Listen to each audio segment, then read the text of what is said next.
I brought him forth into their council, whom I perceived to be accused of questions of their law, but to have nothing laid to his charge worthy of death or of bonds. And when it was told me how that the Jews laid wait for the man, I sent straightway to thee, and gave commandment to his accusers also to say before thee that what they had against him farewell. Then the soldiers, as it was commanded them, took Paul and brought him by night to Antipatris.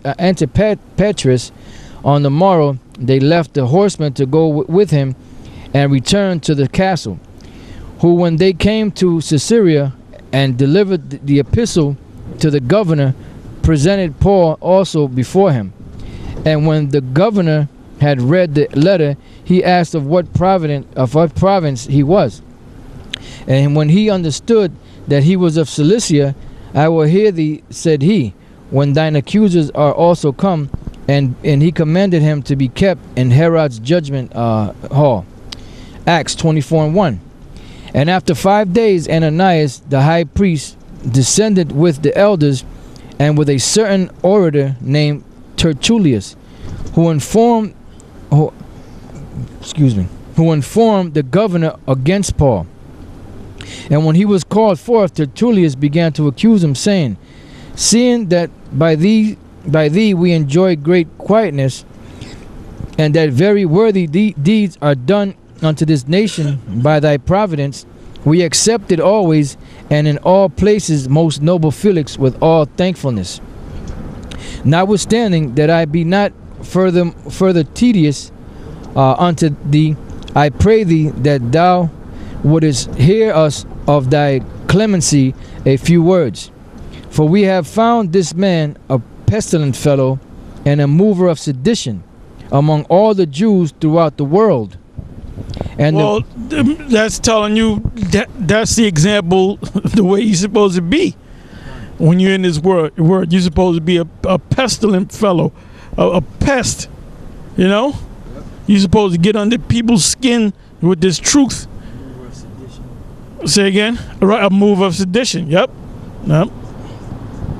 Yeah, because that's why Paul always would say, you know, if my lie more abound to the truth, so let it be in so many words.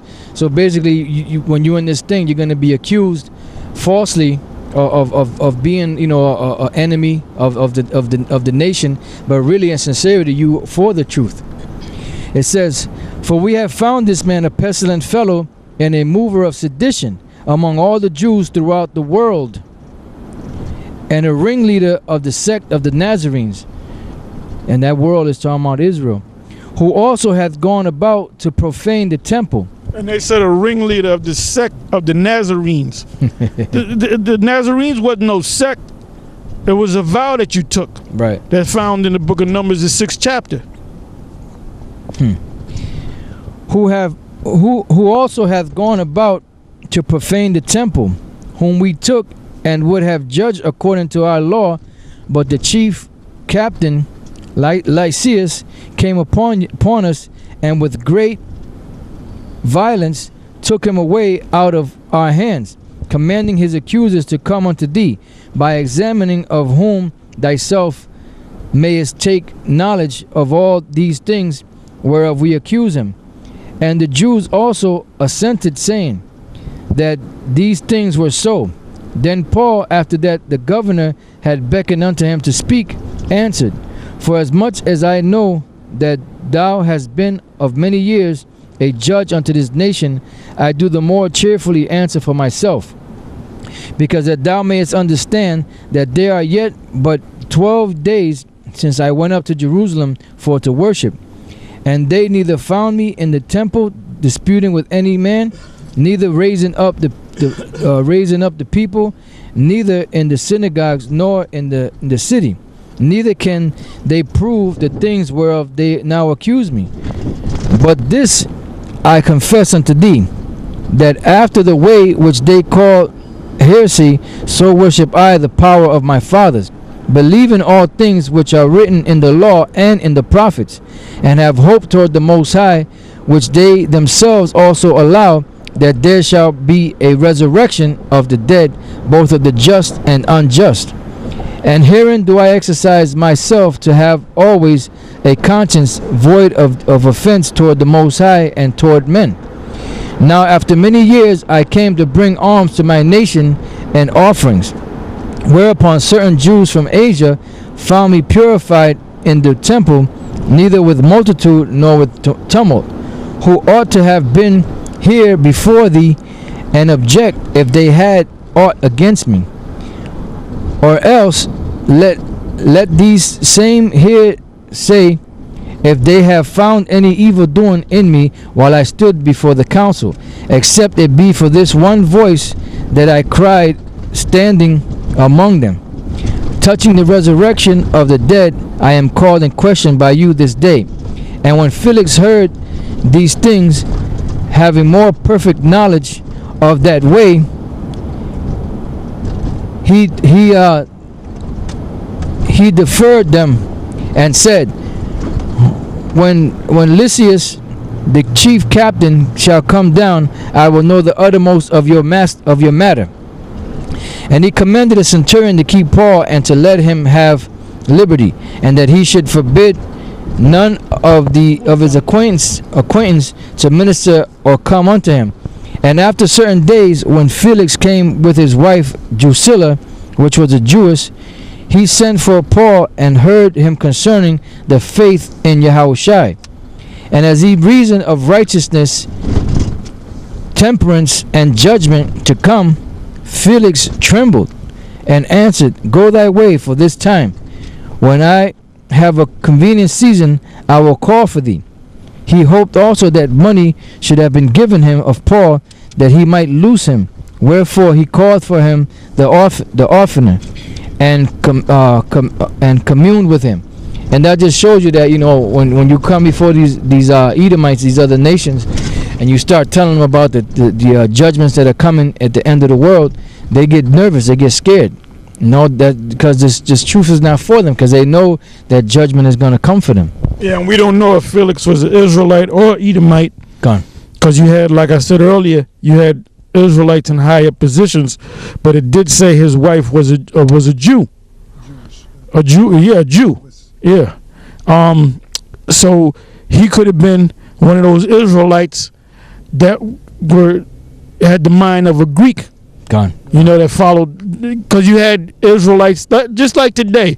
You have these patriotic Negroes that they're not going to accept that they're Israelites. Right. You know, once they hear about the white man going into slavery and America's going to be destroyed in a thermonuclear war, they're not going to accept that. They might have fought in Vietnam or whatever, or their fathers might have fought. You know, you have those traditional Americanized Negroes. Right. They don't want to hear nothing, man. They believe in America. They believe everything's going to be, you know, go back to normal. And that's all they know is America, the American dream. So this guy Felix could have been, but it doesn't say whether he was an Edomite or an Israelite. There's certain scriptures where you run across people that you don't know if they're Israelites or Edomites. Right. Con. It says, but after 2 years, Porcius Festus came unto Felix's room, and Felix, willing to show the Jews a pleasure, left Paul bound. Acts 25:1. Now when Festus was come into the province after 3 days, he ascended from Caesarea to Jerusalem.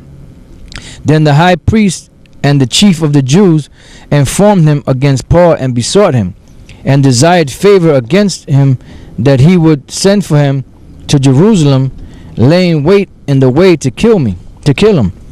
But Festus answered that Paul should be kept at Caesarea, and that he himself would depart shortly thither. Let them therefore, said he, which among you are able, go down with me and accuse this man, if there be any wickedness in him. And when he had tarried among them more than 10 days, he went down unto Caesarea, and the next day, sitting on the judgment seat, commanded Paul to be brought. And when he was come, the Jews which came down from Jerusalem stood round about, and laid many and grievous complaints against Paul, which they could not prove. While he answered for himself neither against the law of the Jews, neither against the temple, nor yet against Caesar have I offended anything at all. But Festus, willing to do the Jews a pleasure, answered Paul and said, Wilt thou go up to Jerusalem, and there be judge of these things before me? Then said Paul, I stand at Caesar's judgment seat, where I ought to be judged. To the Jews have I done no wrong, as thou very well knowest. For if I be an offender, or have committed anything worthy of death, I refuse not to die. But if there be none of these things whereof these accuse me, no man may deliver me unto them. I appeal unto Caesar. Then Festus, when he had conferred with the council, answered, Hast thou appealed unto Caesar? Unto Caesar shalt thou go. And after certain days, King Agrippa and Bernice came unto Caesarea. Yeah, now Agrippa was an Edomite, Con. whose lineage goes back to his father, Antipater, who claimed he was a Jew and taught his children to be Jews. You know, goes back to the line of Herod, and Herod set up there as king of the Jews, which he was a straight up Edomite. Con. It says, And Bernice came unto Caesarea to salute Festus. And when they had been there many days, Festus declared Paul's cause unto the king, saying, There is a certain man left in bonds by Felix. About when I was at Jerusalem, the chief priests and elders of the Jews informed me, desiring to have judgment against him, to whom I answered, It is not the manner of the Romans to deliver any man to die before that he which is accused have the accusers face to face, and have license to answer for himself concerning the crime laid against him. Therefore, when they were come hither without any delay on the morrow, I sat on the judgment seat and commanded the man to be brought forth, against whom, when the accuser stood up, they brought none accusation of such things as I suppose, but had certain questions against him of their own superstition, and of one Yahushai, which was dead, whom Paul affirmed to be alive. And because I doubted of such manner of questions, I asked him whether he would go to Jerusalem, and there be judge of these matters. But when Paul had appealed to be reserved unto the hearing of Augustus, I commanded him to be kept till I might send him to Caesar. Then Agrippa said unto Festus, I would